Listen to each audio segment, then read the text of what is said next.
Ana ingin bertanya, apakah sah atau tidak sholat seorang wanita yang pakaiannya terkena najis? Syukron. Wanita yang salat dengan menggunakan pakaian yang padanya terdapat najis ada dua kondisi. Kondisi yang pertama, jika dia tidak mengetahui hal itu. Ya, dia tidak tahu kalau di jilbabnya atau di sarungnya atau di bajunya, yang jelas di pakaian yang dia pakai dia salat, dia nggak tahu kalau di situ ada najis. Maka orang seperti ini pertama tidak berdosa, satu. Yang kedua, dia tidak perlu mengulang salatnya. Iya. Yang kedua, kondisi yang kedua, kalau dia salat dalam kondisi dia tahu di pakaiannya ada najis. Kemudian dia lupa. Ya, maka sama kondisi yang pertama tadi. Tapi kalau dia ingat, ya, dia ingat bahwa di pakaiannya itu ada najis, kemudian dia pakai salat, maka salatnya orang ini tetap syah menurut pendapat yang lebih kuat dari dua pendapat. Ya, tetap syah salatnya, tapi dia berdosa. Baik. Jadi ada dua pendapat di kalangan para ulama tentang pakaian yang terkena najis. Apakah itu membatalkan salatnya atau tidak? Ya, sebagian fuqaha mengatakan salatnya batal. Ya. Memang ada pendapat bahwa salat itu ada beberapa syarat, ya. Kan ada namanya syarat sahnya salat, ya. Ada namanya syarat sahnya salat. Di antaranya adalah menutup aurat. Itu syarat sahnya salat.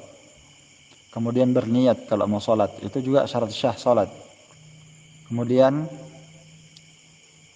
harus menghadap kiblat. Iya. Sudah berapa? Kemudian harus suci dari hadas besar dan hadas kecil. Ya. Harus suci dari hadas dan harus suci dari najis.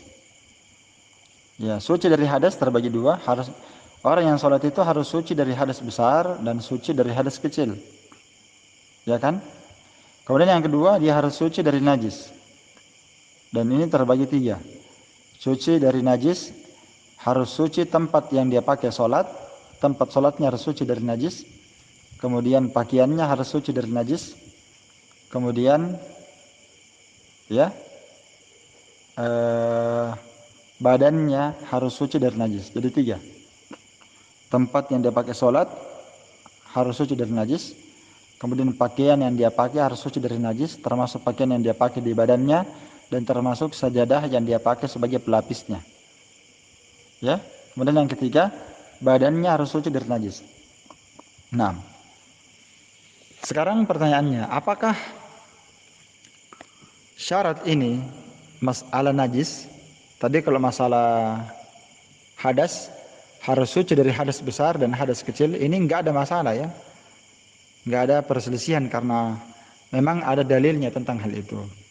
Ya, la yaqbalullahu salata ahadikum idza ahdatsa hatta yatawadda.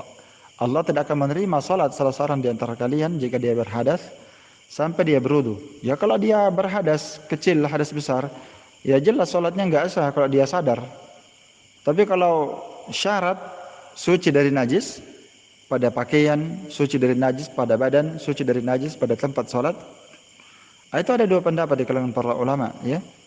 Namun yang lebih dekat kepada pendapat yang lebih benar dalam hal ini, dan ini yang lebih ditunjukkan oleh dalil, bahwa seorang yang pada pakaiannya atau tempat sholatnya yang ada najis, kalau dia pakai dan dia gunakan untuk sholat, maka dilihat kondisinya. Kalau dia tidak tahu di badannya, di pakaiannya, di tempat sholatnya ada najis, dia tidak tahu, dia lupa misalnya, maka ini tidak ada berdosa, dia tidak berdosa dan sholat tetap syah.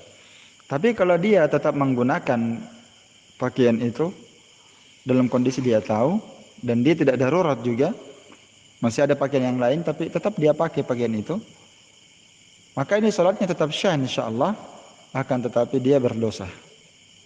Ya. Dan tidak perlu dia mengulang sholatnya karena sholatnya syah. Hanya saja dia berdosa karena dia meninggalkan perkara wajib. Jadi yang lebih tepat dalam hal ini, dalam masalah suci dari najis itu hukumnya wajib, ya, hukumnya wajib. Menurut pendapat yang lebih kuat insyaallah itu hukumnya wajib. Artinya kapan dia pakai, dia berdosa, salatnya tetap syah tanpa perlu mengulang salatnya. Karena itu Nabi SAW pernah salat dan di sendal beliau ternyata ada najis di bawahnya, maka pertengahan salat beliau melepaskan sendalnya. Setelah itu Nabi melanjutkan salatnya. Iya.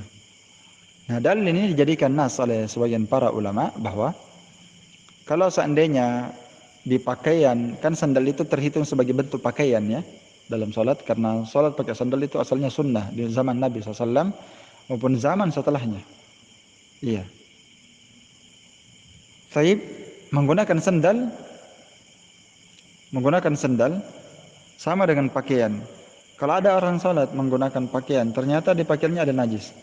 Apakah itu membatalkan sholatnya? Jawabannya tidak. Mana buktinya?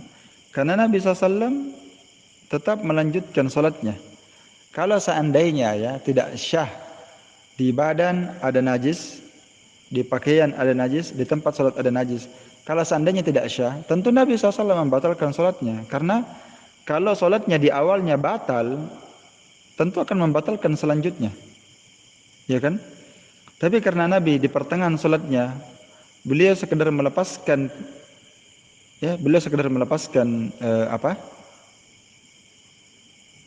sendalnya, dalam hal ini pakaiannya, maka Nabi melanjutkan sholatnya, maka itu menunjukkan bahwa itu tidak membatalkan. Ya, dan ini sama dengan kondisi seorang yang di pertengahan sholat, di awal sholat dia tidak tahu di pakaiannya ada najis, ternyata di pertengahan sholat dia tahu bahwa di pakaiannya itu ada najis, maka ini dilihat kondisinya. Kalau memungkinkan untuk dia lepaskan, misalnya dia pakai kopiah, dia pakai imamah, bisa dia lepaskan. Dia pakai sandal, bisa dia lepaskan. Ya. Memungkinkan untuk dilepaskan, maka dilepaskan. Salatnya syah.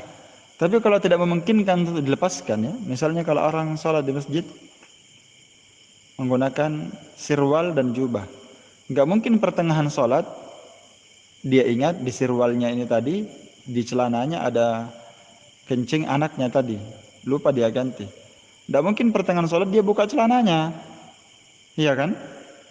Tidak mungkin di rumah dia sholat pakai jilbab, dia pakai sarung, dia lepaskan sarungnya. Di dalam sarung nggak ada pakaian yang lain, ya tidak mungkin dia lepaskan. Jadi tetap dia lanjutkan sholatnya, ya. Dan kalau dia mau menghentikan sholatnya, ya, dia ganti pakaian yang suci, maka itu lebih bagus. Iya, itu lebih bagus. Nah, ini insyaallah ta'ala yang saya ketahui dari keterangan dan penjelasan para ulama.